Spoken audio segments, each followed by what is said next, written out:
Itekano umunezero ntangere vyo gusubira kubana namwe banywanyi bacu muriko murabana natwe makuru n'ibiganiro vya misi yose tubandanya gushikiriza kuri no mbonesha kure yacu ari nayo yanyu Muhuza TV. Numwe tugiye kubageza ko amakuru agezwe ko muri kano kanya n'amakuru tugiye kugaruka hanini kuyavugwa mu gisata c'ubutungane, aho tugiye kugaruka kumumenyesha makuru Floriane Irangabiye. Mu minsi iheze Floriane Irangabiye yari mwibohero rikuru rya Mpimba, akaba yaraje kungurizwa mwibohero rikuru rya Bubanza. Hakaba haheze iminsi udashika no kundwi Floriane Irangabiye ahinduriwe ibohero. Hari isaha 6:30 akaba ariho Floriane Irangabiye hinjizwa mwibohero rikuru rya Bubanza. Akaba ari kwigenekerezo ya 28 gitugutu uyu mwaka w'2023. Floriane Irangabiye yari kumwe n'abandi banyororo bakuwe mwibohero rya Muyinga.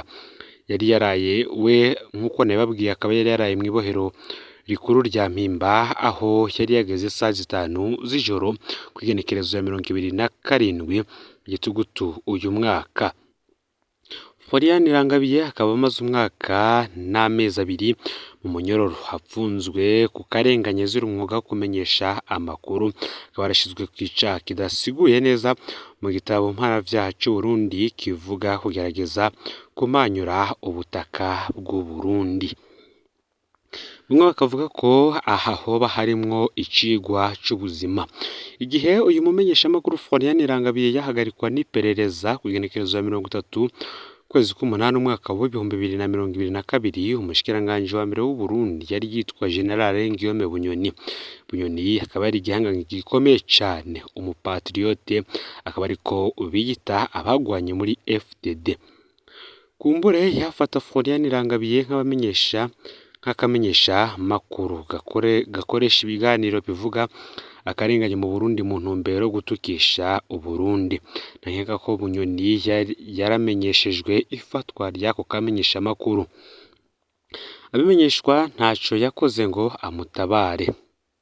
Ngo yarabwiwe ko bakajanye mu iperereza, naho nyene ntaco yakoze ngo amutabare.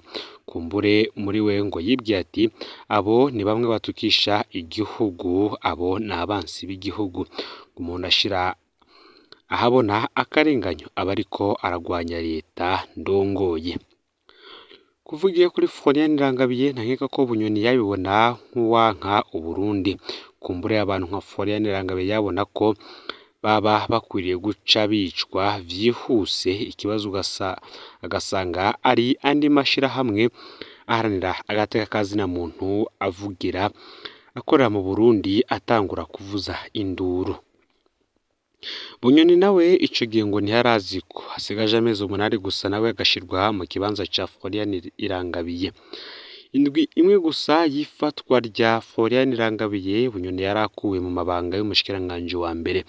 Wenyene arumirwa ingene ibintu nk'ivyo bimushikiye, akurwa abanje kwitwa Maconco, aho hataraza umupastori wa Ndayishimiye amwita Gifyoti.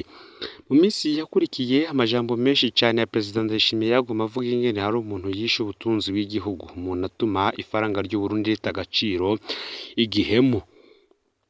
Yatomora uwavuga, ariko uwuvugwa we yariyumva. Bunyoni wenyene acatangura kurondera abo yahoze yita abansi b'igihugu, telefona abanyepolitike bahunze, aganiriza abamenyesha makuru bankwa n'ubutegetsi. Anakekwa kuba yaranuguruye urubuga rwa Twitter kuri ubu yitwa X, yita Dr Mokonzi, rwerekana amabi y'ubutegetsi bwa Ndayishimiye. Uyu rero General Bunyoni igihangange mu bihangange, nawe abarinjiye mu murwi w'abitwa abansi b'igihugu. Floriane Irangabiye yari yagarutse mu Burundi kubera umuvyeyi wiwe aremvye. Umwana vyaramwankiye kudasuhuza umuvyeyi wiwe.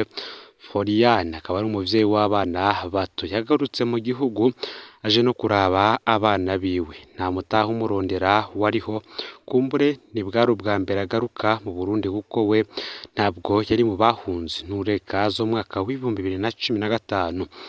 Akaba yari yagiye imbere y'uwo mwaka agiye gushinga urugo.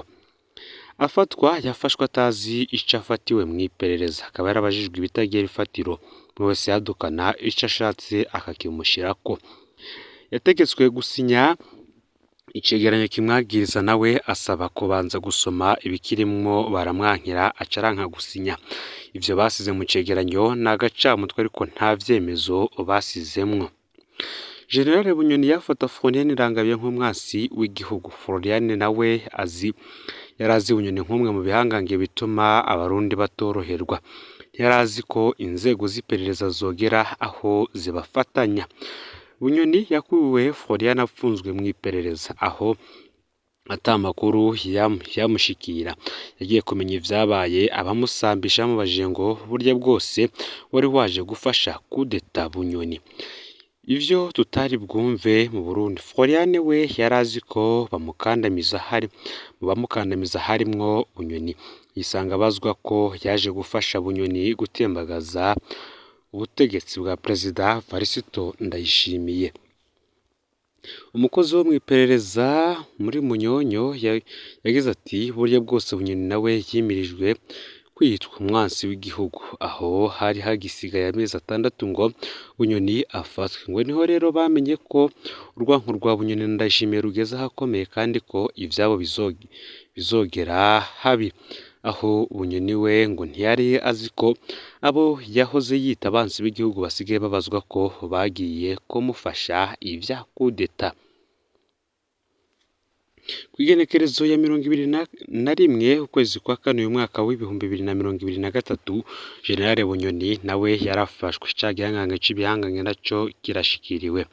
Yapfungiwe mu iperereza nk'uko vyagendeye Florian Irangabiye. Umuryango uri mu ruhusha rwo kumubona nk'uko vyagendeye Florian. Umuryango uraca mukura nk'uko vyagendeye Florian Irangabiye. Abiswe abansi b'igihugu kubera batabariza Florian, abo ari bo nyene batabariza General Bunyoni n'umuryango wiwe. Bunyoni ajanwa gupfungirwa kure y'umuryango nk'uko vyagendeye Irangabiye. Hakaba kandi hari hasigaye kumenya ko urubanza rwa Bunyoni narwo ruzobirementanya nk'uko vyakorewe Florian Irangabiye. Florian hararwara ntavuzwe uko bikwiye nk'uko na General Bunyoni asanganywe ingwara, none ubumufashije arabihanirwa. Abaharanira agateka kazina muntu iyo bariko barasemerera ibijanye n'uburenganzira bw'abapfunzwe, abategetsi babita abansi b'igihugu. Benshi babona ko ari ukugorana. General Bunyoni nawe yahora abibona gutyo. Ntiyigeze atabara Florian Irangabiye kubera atigeze yibaza ko nawe vyomubako. Uyu munsi amagorwa ya Florian Irangabiye niyo magorwa ya Bunyoni. Bamwe bati yaba Florian adapfunzwe ndazi neza ko ubu haba yaramaze gutunganya ikiganiro kijanye n'ipfungwa rya Bunyoni, aba akora ibishoboka vyose ngo haboneke umuco kuco apfungiwe. Bunyoni yaragiye, hasigaye General Gervais Ndirakobuca batazira ndakugarika. Nawe nyene ngaho yicaye mu vyubahiro abandanya kwiyumvira kumwe nyene Bunyoni yahoze yumvira. Nawe nyene ngo yibaza ko abamenyesha makuru bagorana gusa, yibaza ko abaharina agateka kazina muntu ari abansi b'igihugu, akibaza ko Florian Irangabiye nawe ngadakwiriye gutunganirizwa, ngo nakamenyesha makuru gasanzwe ataco gashoboye. Hari kandi n'abagiye baratanga impanuro ku bandi bategetsi bari ku butegetsi kuri ubu, bakavuga ko ivyashikiye Bunyoni murakumbura mu bikuremwo icigwa ko uyu munsi hari mwebwe mwita abandi abansi b'igihugu, ariko ejo namwe mushobora kuvyuka mwitwa abansi b'igihugu. Ejo murashobora gukenera abo bose bamenyesha amakuru mufata mukabapfunga, kandi Murundi kazi nta nzigo hagira ngo azobikora. Ariko abo uyu munsi muri kumwe mu kwita abandi abansi b'igihugu, ejo ntaco bazobamarira, ntivyahinduka nabo bazofata iya mbere mu kubagiriza ivyo mwahoze mwagirizwa abandi, canke binumira kugira bakize agatwe. Hakaba kandi hari n'indi manuro yahawe abakenyezi bubakanye n'abategetsi nabo ko bagomba kwikangura, bamenye kwiyamireza akarenganya abagabo babo bakora. ivyashikiye mu Kabunyoni bose barabibonye nimusike bwose ngejo mushobora kuba ari mwebwe nimuvugire inzirakarengane maze Imana izoyibuka ijwi ryanyu mu gihe ibihe bitoroshe namwe bizobagera ko ngayo rero amakuru yaragezwe ko muri kano kanya fyonda subscribe canke sabone niba utari wafyonda ko kugira ngo tujucikanwa nayo dushikiriza sangiza no makuru bagenzawe kandi abo bari hose kugira ngo batuje bacikanwa nabiriko biravugwa bigezwe ko ngaha mu gihugu cy'u Burundi hanze y'imbe z'igihugu cy'u Burundi ndetse no makungu ya kure no Mpuza TV muhezagirwe.